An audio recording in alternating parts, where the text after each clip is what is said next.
No Perfil Opinião de hoje, nós estamos aqui conversando com o Nelson Breve, que é o diretor-presidente da EBC, né? E nós estávamos falando a respeito das TVs públicas. E, Nelson, eu terminei assim aquele bloco, né, perguntando justamente a respeito da programação, de diversos aspectos da programação, entre eles qual era o sentido justamente de se cobrir, por exemplo, eventos como carnaval, né, como esporte e tal.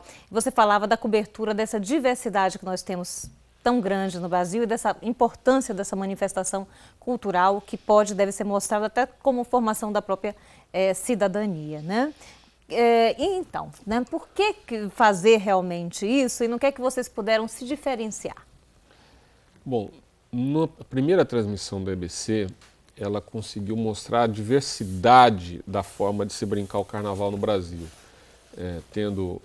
cobrindo o carnaval do Rio de Janeiro, aqui da Bahia, de Pernambuco, do Maranhão, que são formas diferentes, né, com manifestações peculiares de cada região, né, e próprias, e que é uma data, assim, o carnaval existe na Europa, em países europeus, existe na América Latina, várias formas de se brincar o carnaval, às vezes em datas diferentes da nossa. É um determinado momento de se extravasar e onde a cultura daquela região ela se manifesta de forma artística, seja pela música, seja pela dança, seja pelas alegorias, né? Então, portanto, isso, assim, essa manifestação artística ela existe. Então, mostrar ao Brasil que o carnaval era muito mais do que no Brasil, né? Muito mais do que escola de samba, né? Trio elétrico, por exemplo, né? Tinha outras formas, né? De carnaval no Brasil. Eu acho que foi importante porque a partir daí outras emissoras de televisão passaram a cobrir também com esse olhar mais da diversidade cultural brasileira na cobertura do carnaval.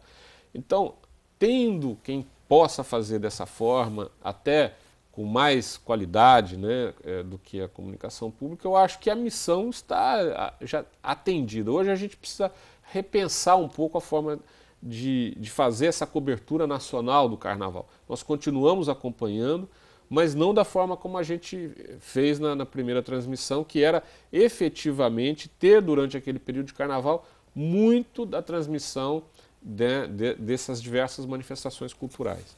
Então, agora a gente tem pensado, né, temos, né, na nossa programação, mas em doses menores, né? Temos pensado a nossa programação. Eu mencionava da questão da audiência, né?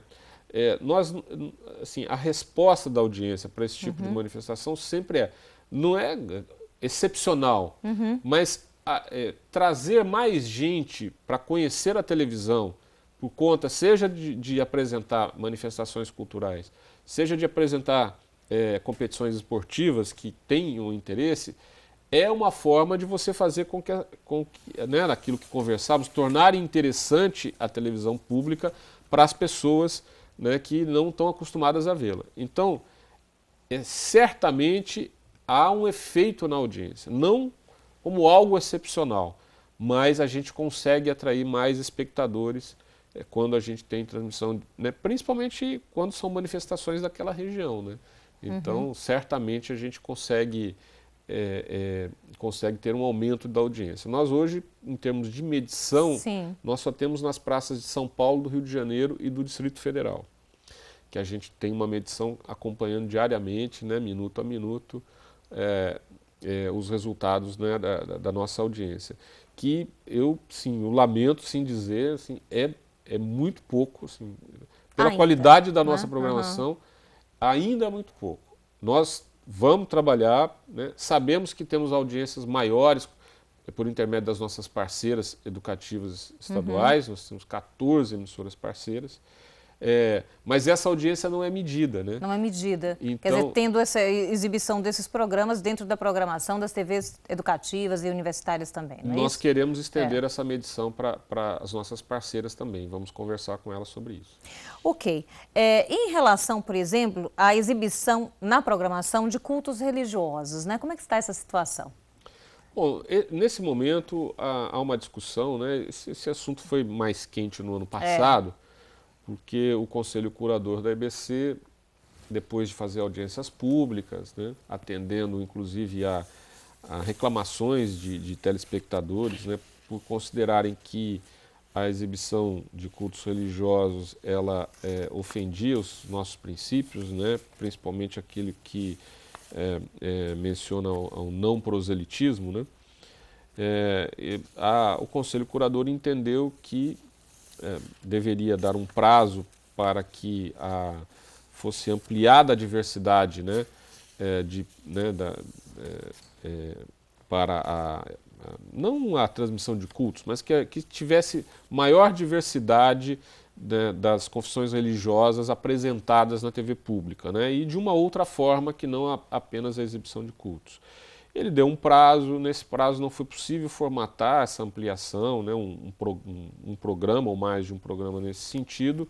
Quando foi apresentada uma proposta, o Conselho não conseguiu deliberar sobre aquela proposta e as igrejas entraram com um recurso judicial, né, e que obtiveram da Justiça a decisão de manter os programas, né, que eles não fossem retirados da grade, pelo menos até enquanto não se tivesse uma nova proposta. Eles pagam por isso? Não é feito um pagamento, a produção é feita inclusive pela própria EBC. É uma tradição de muitos anos, né? Existe antes da criação da EBC. Alguns casos, como o de Brasília, por exemplo, desde a fundação de Brasília, que se transmitia, né, a missa da Capelinha, primeiro só pelo rádio, depois pela televisão também e tal. Existe também no Maranhão, no Rio de Janeiro, e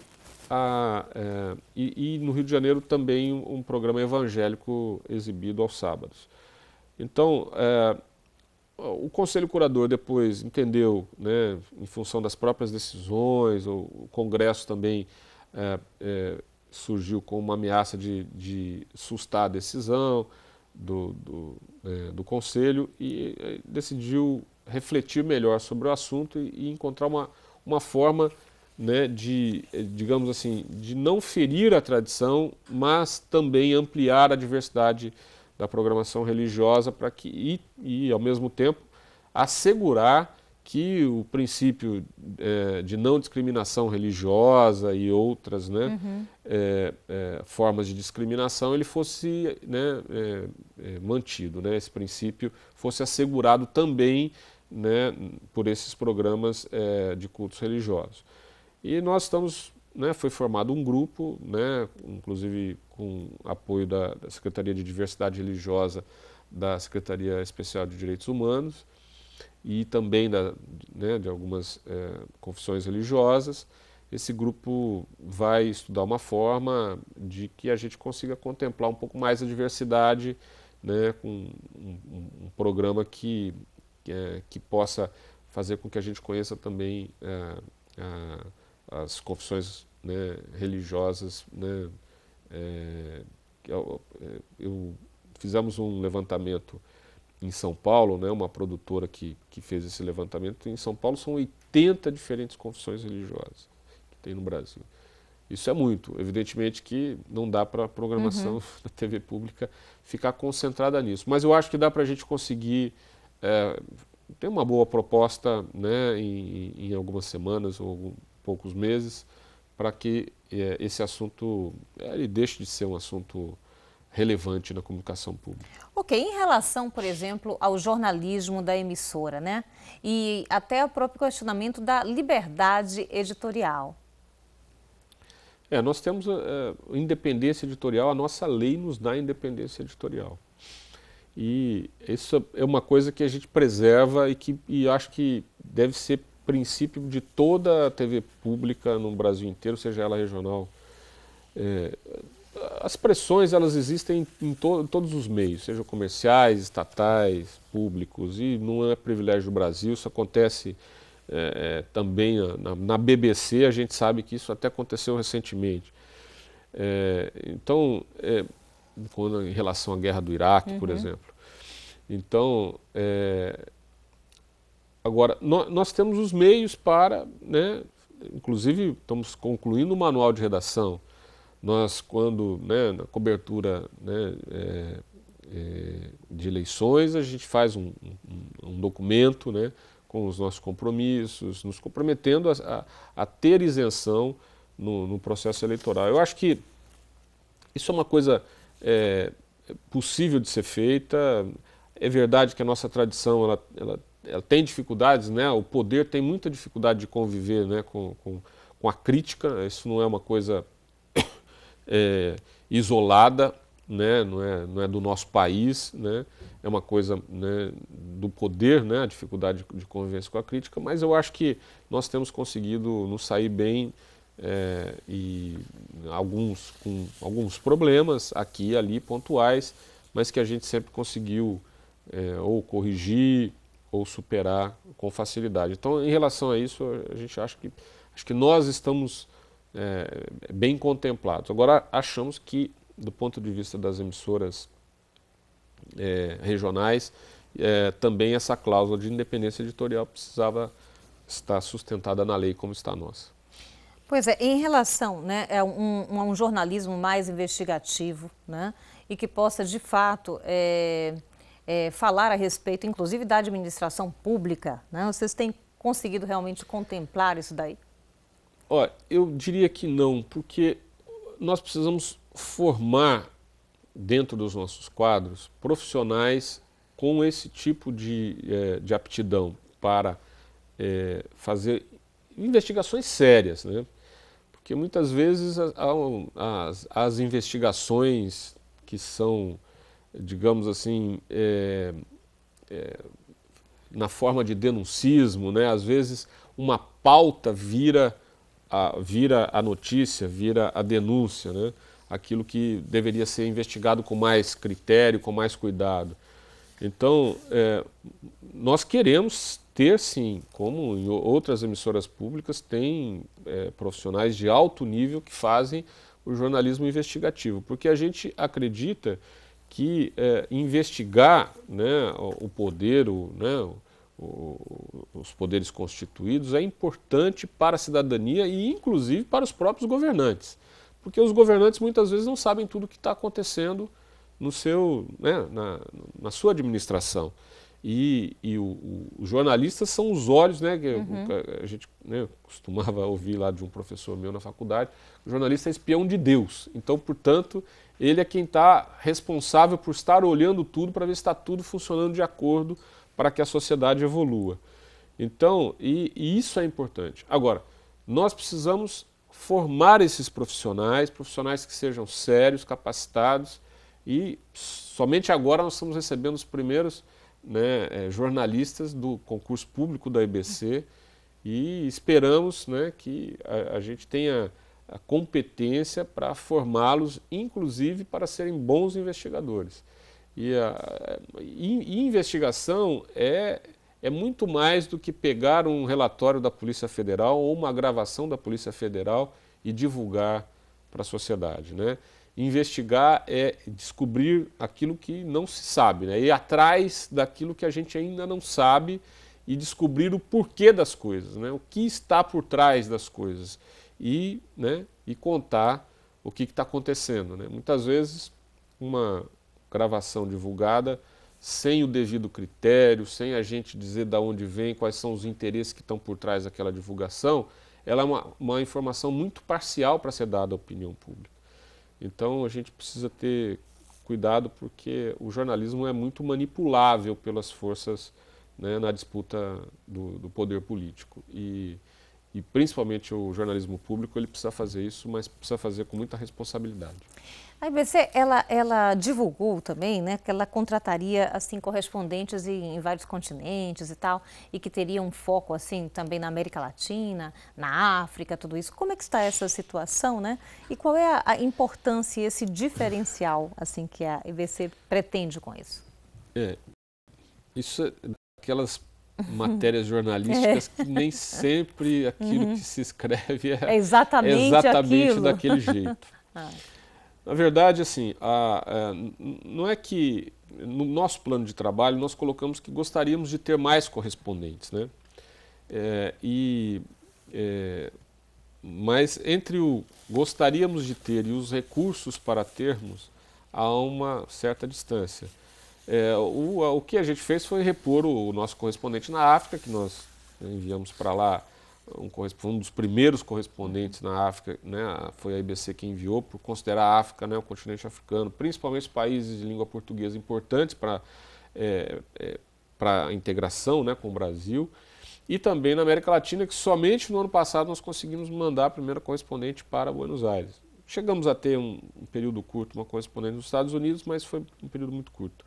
Nós gostaríamos de ter nos Estados Unidos acompanhando eleições, na França acompanhando eleições, na Venezuela acompanhando eleições, mas infelizmente, assim, nós temos que trabalhar com um orçamento que está muito apertado. A gente nós temos outras prioridades para este ano e se a gente conseguir ampliar os nossos recursos ou aumentar a nossa captação e ter mais, né, com isso ter mais recursos para a gente poder ter mais correspondentes pelo mundo, isso seria muito bom para a comunicação pública. Mas hoje ainda a gente ainda não, embora a gente tenha colocado no plano de trabalho como uma meta a ser alcançada, ainda não temos os recursos para cumprir essa meta. Nelson, a gente está quase finalizando assim esse programa, né? E assim eu fiquei imaginando qual que seria seu sonho, enquanto hoje diretor, presidente da EBC, né, que congrega tantos veículos, né, de comunicação e tal. Que parâmetro assim mundial de uma TV pública, de uma empresa pública você teria, né? E que possa passar para a gente, né, como talvez uma meta a se atingir um dia. Bom, está em curso um planejamento estratégico que nós estamos fazendo lá na EBC, pensando os próximos 10 anos. Né? Então, nós ainda não terminamos esse processo, né, de saber o que a EBC quer ser quando crescer. Né? Então, eu confesso que eu acho que o modelo ideal é uma mistura entre BBC e PBS. A PBS porque nós não vamos construir uma rede pública sem parcerias com as emissoras públicas estaduais e também comunitárias e tudo, mas não vamos construir um sistema público sólido sem essas parcerias. E, portanto, o modelo da PBS é muito mais parecido né, porque ele é de parcerias com emissoras locais e estaduais. E a BBC por ser uma referência de comunicação pública, ou seja, de excelente qualidade. De qualidade, principalmente na produção, nas suas produções e na sua missão. Então, portanto, eu acho que é uma soma das duas, eu acho que seria o ideal. Né? O que eu espero, assim, o meu sonho é um dia chegar a isso. Eu acho que talvez eu não esteja mais lá quando isso venha acontecer. Né? Eu espero que nessa minha gestão eu consiga ser útil para organizar a empresa, para, né, organizar a estrutura da empresa, estruturar a empresa para ela fazer frente a esse desafio e a que ela esteja à altura, né, de cumprir a missão que vai ser muito importante para a democracia no Brasil. Muito grata pela sua entrevista, né? Obrigada mesmo pela sua participação aqui no Perfil Opinião. Eu que agradeço. Obrigado. Então a gente está encerrando aqui mais um programa Perfil Opinião. Nós voltamos semana que vem, se Deus quiser. Até lá.